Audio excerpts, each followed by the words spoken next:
உங்களுடைய தங்கம், வெள்ளி, வைர நகைகளை உடனே செல் பண்ணுமா? நம்பிக்கையான நிறுவனம் Max Gold. Call 04445454545. Max Gold, cash for gold. நேற்று காரைக்குடிக்கு வந்த விஜய் நின்று ஒரு வார்த்தை கூட பேசலை. டைம் முடிஞ்சு போச்சு. அதாவது அவங்க பிரச்சாரத்திற்கான நேரம், கொடுக்கப்பட்ட நேரம் தாண்டி போயிடுச்சு. விஜய் மீது வழக்கு பதிவு செய்யப்படும், அது பேசுறது நியாயம் கிடையாது அப்படின்னு சொல்லி அங்கே இருக்கிற தேவர் சிலைக்கு மாலை போட்டுட்டு அவர் கிளப்பிட்டார். ஆனால் அவ்வளோ பேர் ஆயிரக்கணக்கான பேர் அந்த விஜயோட ஸ்பீச்சை கேட்குறதுக்காக நின்றுட்டு இருந்தாங்க. சில பேர் பல பேர் பரவாயில்லைங்க, பேசலைன்னா கூட பரவாயில்லைங்க, நாங்கள் விஜயை பார்க்கணும்னு நினச்சோம், எங்கள் ஊருக்கு வரணும்னு ஒரு முடிவு பண்ணார், வந்தார், பார்த்துட்டோம் அப்படின்னு சொன்னாங்க. அப்புறம் அந்த வேட்பாளர் கூட பயங்கர அதிருப்தியில் இருந்தார். வருவார், எங்கள் அண்ணன் வந்திருப்பார், என்ன 4 வார்த்தை பேசியிருப்பார், இந்த சிவகங்கை மாவட்டம் காரைக்குடி சம்மந்தப்பட்ட விஷயங்கள் ஏதாவது சொல்லியிருப்பார், எனக்கு அது ஒரு பெரிய மைலேஜாக மாறி இருக்கும்லாம் அவர் சொன்னதாக ஒரு தகவல் இருக்குது. இன்னொரு சாரார் பொதுவான மக்கள் நாங்கள் விஜய் ஸ்பீச்சை கேட்கறதுக்கு தாங்க வந்திருந்தோம், பட்டு என்ன பேச போகிறார், குறிப்பாக எங்கள் ஊரை பற்றி என்ன பேச போகிறார், எங்கள் மாவட்டத்தை பற்றி என்ன பேச போகிறார் அப்படின்லாம் வந்திருந்தோம். முடியல, பரவாயில்ல, அதனால் இப்போ இந்த பப்ளிக் பைக்ஸ்லாம் எடுத்துருக்காங்களா அந்த ஊரில், பரவாயில்லன்ட்டாங்க. இன்னொருத்தர் என்ன சொன்னாங்க, மதுரையிலேருந்து கிளம்பி அவர் வராரு, வர்றதே ரொம்ப காலதாமதமாக தான் வராரு, அவர் இங்கே பேசுகிறதுக்கு பயந்துட்டார், இங்கே பேசுகிறதுக்கு விருப்பம் இல்லை, ஆனால் தான் இடையெல்லாம் இறங்கி சைக்கிள்லாம் ஓட்டினார் இந்த நேரத்தை வீணடிக்கிறதுக்காக.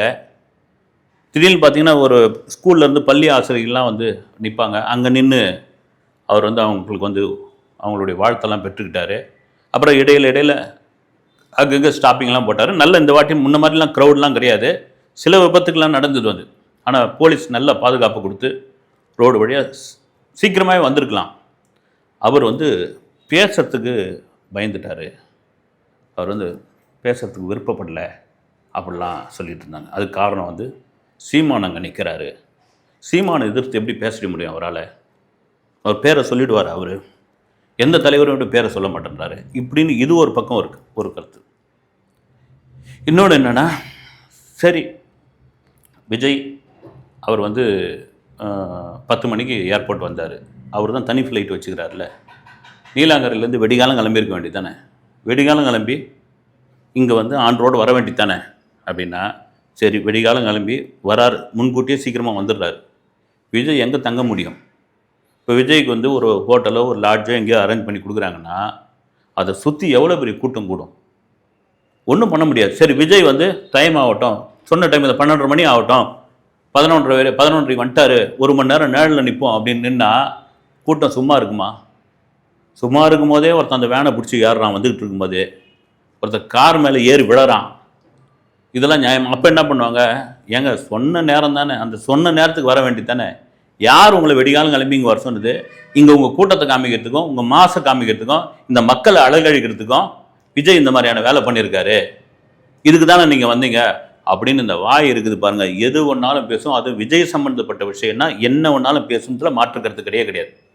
அதையெல்லாம் மீறி ரைட், ஓகே, இன்னும் ஒரு 10 நாள் தான் இருக்குது, 10 நாளுக்குள்ளே இந்த பிரச்சார பயணத்தை எப்படி விஜய் செய்ய போகிறாருன்னா, இன்றைக்கி கடலூரில் கேன்சல்ப்பா அப்படின்ட்டு, அதுக்கும் கீழே சோசியல் மீடியாவில் அண்ணன் ஒரு நாள் பிரச்சாரத்துக்கு போகிறாருன்னா 4 நாள் லீவ் எடுத்துப்பார், இன்னொரு நாள் பிரச்சாரத்துக்கு போகிறாருன்னா 3 நாள் லீவ் எடுத்துப்பார், லீவ் எடுத்து பிரச்சாரம் பண்ணுற தலைவர் இவர் தான் அப்படின்னு.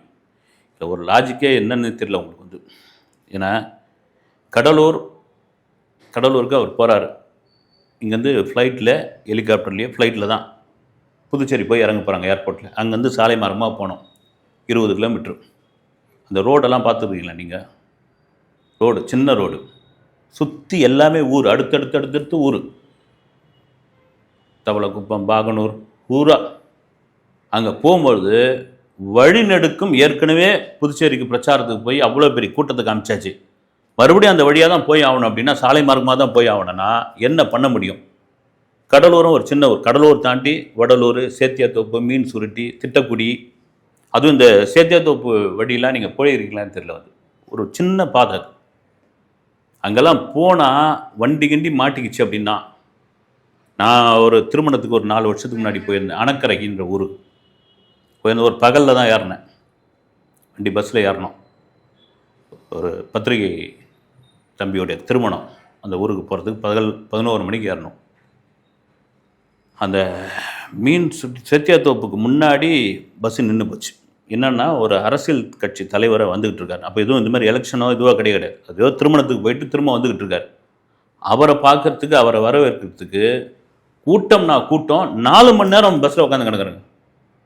4 மணி நேரம் பஸ்ஸில் உட்காந்துருக்கும். போய் அந்த ஜெயங்கொண்டம் கூட்டுரோட்டில் இறங்கும்போது, அதாவது 11 மணிக்கு சென்னையில் ஏறினவங்க 8:15 மணிக்கு போய் ஜெயங்கொண்டம் கூட்டுரோட்டில் இறங்குறவங்க.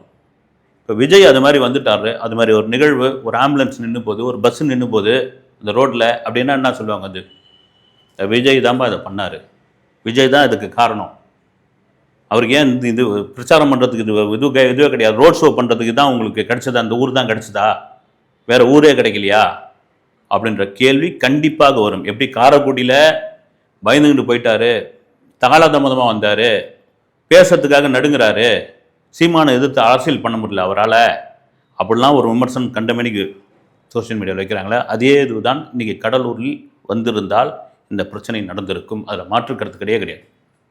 இத்தனை ஊர்களும் ஏன்னா பிளான் பண்ணின்னு போகிறது ஒன்றுங்க. நீங்கள் பாருங்கள், வரலாறு காணாத ஒரு கூட்டம் இது திருநெல்வேலியும் தூத்துக்குடியும். அப்படி ஒரு கூட்டம் ஒரு இடத்துல மட்டும்தான் பேச முடிஞ்சது. ஏன்னா அந்த கூட்டத்தை தாண்டி சமாளிச்சுன்னு போகவே முடியல. ஆனால் முன்னை விட சரியான போலீஸ் பாதுகாப்பு இந்த வாட்டி வந்து. ஏன்னா இந்த விபத்துகள் நடக்குது, இந்த மாதிரி சம்பவங்கள் நடக்குது, வண்டி முன்னாடி ஓடி வராங்க, மரத்து மேலே ஏறுறாங்க. அது காரைக்குடியெலாம் பார்த்தீங்கன்னா அந்த இதுவெல்லாம் தகரம் அடித்து வச்சுருந்தாங்க. இவங்களை சொல்லி ஒன்றும் பண்ண முடியாது. வந்து எவ்வளோ தான் சொல்ல முடியும், எவ்வளோ தான் கேட்க முடியும். அப்புறம் வந்து போலீஸ் மேலே வந்து கோச்சிக்கிறது. இவ்வளோ இதுவும் பண்ணியும் இந்த கூட்டம் வருதுன்னா என்ன பண்ண முடியும்? வந்து கடலூர் பிரச்சார பயணம் அதற்காக தான் நிறுத்தப்பட்டது.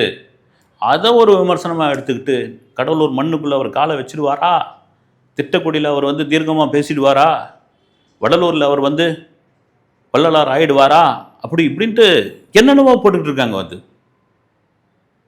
என்னென்னவோ போட்டுக்கிட்டு இருக்காங்க. உண்மையாக அவருடைய இது வந்து பார்த்திங்கன்னா அப்படியே ஒரு பயணத்தை முடித்து வடலூரில் போய் வள்ளலாரை அப்படி கும்பிட்டுட்டு அதன் பிறகு அவர் பயணத்தை முடிச்சு வரா மாதிரி தான் ஒரு விஷயம். ஆனால் இந்த கூட்டம் இந்த மக்களுக்கான ஒரு தொந்தரவாக மாறிட போகுது, தன்னால் அவங்களுக்கு ஒரு பிரச்சனையாக மாறும்போது, தன்னால் அவங்களுக்கு தொந்தரவாக போயிடுப்போது, வேணாம் இதை அப்படின்னு சொல்லிட்டு அந்த இதுவை ரத்து பண்ணிட்டார். ரைட்டு, ஓகே, நமக்கு ஓட்டு போடணுன்னு தான் போட்டுருவாங்க. அதை தாண்டி இதை போய் மக்களை பார்க்கணுன்ற ஒரு ஆசை எல்லா தலைவருக்கும் உண்டு. விஜய்க்கு மட்டும் என்னப்பா இப்படி ஒரு கூட்டம் வருது அப்படின்ற எல்லாருக்குமான காட்டு. நாங்கள் துட்டு கொடுக்குறோம், பிரியாணி கொடுக்குறோம், கூட்டம் வருது, பேசி முடித்தவொடனே எல்லாம் ஓடி போயிடுறாங்க. வந்து திப்புன்னு காணாமல் போயிடுறாங்க. ஆனால் இவருக்கு தான் நீலாங்கரை வீட்டிலேருந்து துரத்திக்கினே வரானுங்க. எவ்வளோ தூரம் வந்தாலும் வந்து என்ன பண்ணுறதுனே தெரியல. இப்போ மதுரையிலேருந்து நேற்று வந்ததெல்லாம் எப்படி இருந்தது பாருங்கள். திரும்ப திருச்சிலேருந்து, எங்கேருந்து காரைக்குடிலேருந்து திருச்சி போய் திருச்சிலேருந்து வீட்டுக்கு வந்திருக்காரு. இப்போ நாளைக்கு ரொம்ப முக்கியமான ஒரு இடம், அது மிக முக்கியமான இடம். தமிழகத்தினுடைய கடைக்கோடி, இந்தியாவினுடைய கடைக்கோடி குமரி மாவட்டம், கன்னியாகுமரி. இந்த குமரி மாவட்டத்தில் ஏன்னா அங்கே தமிழர்கள் மலையாளிகள் 2 பேருமே இருக்கிறாங்க. வந்து மலையாளிகளும் பெருமளவு இருக்காங்க. கேரளாவில் விஜய்க்கான ஃபேன்ஸ் என்னான்னு வந்து கேரளாவில் இருக்கிறவங்களுக்கு தெரியும். அங்கேருந்து வர்றவங்ககிட்ட கேளுங்க, அங்கேருந்து இருக்கிற ஊடக நண்பர்கள்ட்ட பேசி பாருங்க. அப்படி ஒரு ஃபேன்ஸ். தமிழக வெற்றி கழகம்னு பேர் வைக்காமல் வேறு எதான பொதுவாக பேர் வச்சுருந்தா கேரளாவோடு அவர் நின்று இருக்கலாம். அது கேரளாவோட வேட்பாளர் நிறுத்தியிருக்கலாம். அப்படி ஒரு கூட்டம் அப்படி தான் கன்னியாகுமரியில் பார்த்துக்கிட்டு இருக்காங்க. நம்ம கூட சொல்லிகிட்டு இருந்தோம், ஏன் இவர் நெல்லை தூத்துக்குடிக்கு கன்னியாகுமரிக்கு போகலன்னு, ஏன் நெல்லை தூத்துக்குடியோடு வந்துட்டார் அப்படின்னு. கன்னியாகுமரியில் அது பிரம்மாண்டமான ஒரு ஏற்பாடு நடந்துக்கிட்டு இருக்கு. அங்கேயும் 6 மணி நேரம் மட்டும்தான் அனுமதி வந்து, 6 மணி நேரம் தான் வந்து. இதில் என்னென்னா குமரி மாவட்டத்தை பொறுத்த வரைக்கும் உங்களுக்கு ஆன் ரோட்டில் ரொம்ப குறைந்த நேரத்தில் தான் வர முடியும். ஏன்னா நீங்கள் தூத்துக்குடியிலையும் ஃப்ளைட்டில் இறங்கிடலாம், திருவனந்தபுரத்துலையும் இறங்கிடலாம். ஆன் ரோட்டில் கம்மியாக தான் வர முடியும் சீக்கிரமாக. அதை தாண்டி குமரி மக்கள் வரவேற்பு எப்படி இருக்க போகிறது விஜய்க்கு? ஏன்னா அதே கன்னியாகுமரியில் நிறைய திரைப்படங்கள்லாம் நடிச்சிருக்காரு. எல்லா மதத்தினரும் சரிசமமாக உள்ள ஒரு பகுதி வந்து அங்கே விஜய்க்கான வரவேற்பு எப்படி இருக்க போகுது?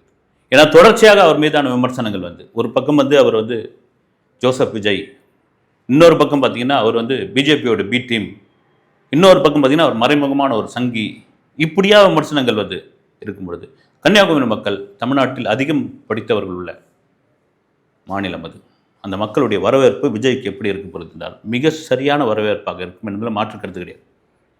ஏன்னால் தமிழக அரசியல் வரலாற்றில் பல தலைவர்களை, பல பேச்சாளர்களை, பல தமிழ் அறிஞர்களை, பல எழுத்தாளர்களை உருவாக்கின பகுதி அது, உருவாக்கின பூமி அது கன்னியாகுமரி.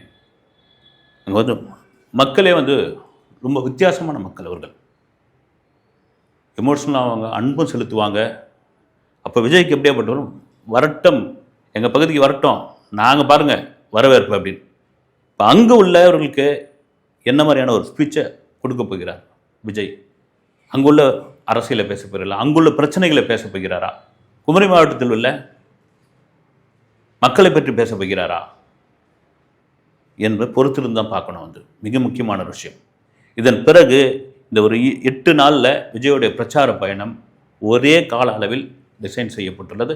அதை மிக நேர்த்தியாக கொண்டு போய் இந்த 8 நாளுக்கான பிரச்சாரத்தை தமிழகம் முழுக்கும் பிரச்சாரம் பண்ண மாதிரின்னு ஒரு வரைமுறையை ரெடி பண்ணி வச்சுருக்காங்க. அதை பொறுத்திருந்து பார்ப்போம். விஜயோடைய பிரச்சார பயணத்திற்கு தடங்கள் ஏற்பட்டால் அது பயம் அல்ல, திரும்ப சொல்கிறது, அது மக்களுக்கான தொந்தரவு இல்லாமல் பார்த்து கொள்ள வேண்டும். நம்மளை நம்பி வராங்க அந்த மக்கள், நம்மளை பார்க்க வராங்க, நம்மளை ஒரு அண்ணனா, தம்பியா, ஒரு குடும்பத்தில் ஒருத்தனா அப்படி ஓடி வராங்க. அவங்க அன்பை செலுத்துகிறாங்க அந்த இடத்துல. அவங்கள உதாசனப்படுத்தக்கூடாது. எவ்வளோ பெரிய மக்கள், எவ்வளோ வெயில்ல.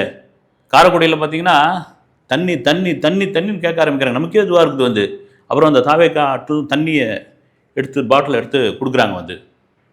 ஏன்பா டிவியில் பாருங்கப்பா, ஃபோனில் பாருங்கப்பா, லேப்டாப்பில் பாருங்கப்பா, யூடியூப்பில் பாருங்கப்பா, லைவில் போகுது அப்படின்னா கூட நாங்கள் வந்து நேரில் தாங்க பார்ப்போம் அப்படின்னு ஒரு பெரிய அதிர்வலையை, எழுச்சியை விஜய் கொண்டு வந்திருக்கிறார் என்பதில் மாற்று கருத்து கிடையாது.